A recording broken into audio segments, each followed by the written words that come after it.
everyone, it's Jeff Farina with Pocketnow.com. And if you've been following a lot of the Android news lately on Sprint, you've seen a lot of the Epic 4G mentioned here and there, and that is from Samsung. However, if that 4-inch screen is too big for you, there is an alternative which is also from Samsung. Now, Sprint is no stranger to touchscreen devices with slide-out keyboards. So today we're actually going to unbox the Samsung Transform, which is one of the new Android devices for Sprint with a 3.5-inch screen. So let's get started.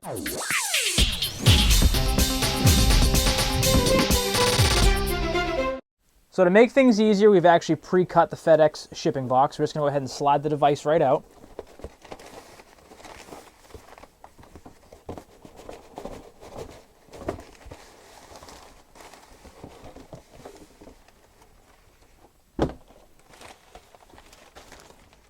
All right, and as you can see here, we have the box for the Samsung Transform itself. It actually shows the phone on the box.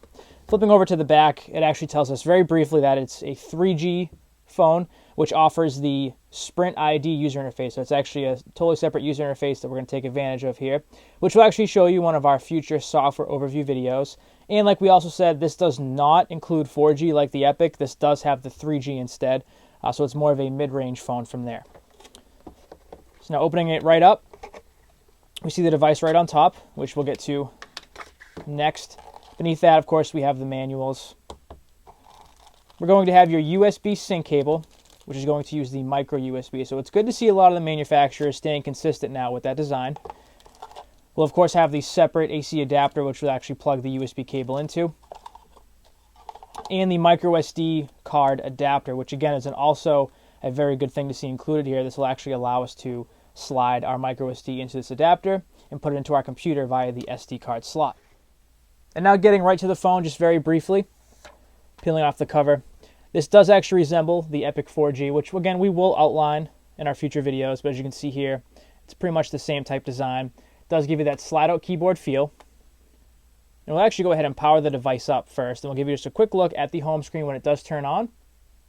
And then we'll continue our series of coverage on the Samsung Transform. Now, this is an Android 2.1 device, so we aren't going to be too far behind in the updates as far as Android goes off the get-go, which is nice. It's always a nice thing to see. And you will, of course, get the Sprint splash screen during the boot up.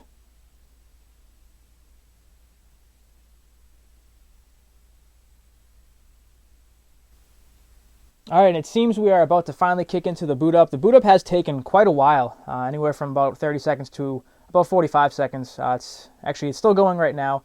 However, the advantage is we do see that the actual home key is, or the home buttons are actually lit up here, which means we are pretty far along the process. And there we go. As you can see, we have the typical Android home screen with the unlock as well as the volume. So we'll just go ahead and unlock this very quickly. And once again, nothing has been changed on our part. This is just right after the unboxing, so none of the actual widgets and that sort of thing have been adjusted. But the phone is good to go. And as you'll see, you'll have your typical interface here, which we will go into detail on over our software interviews. We'll actually let this phone fully boot up. But for now, this has been an unboxing.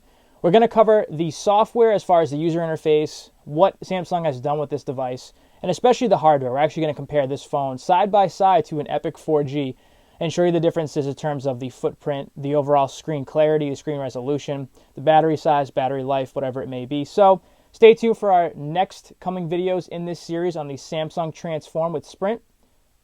As always, thank you very much for watching, everyone, and please give this video a thumbs up.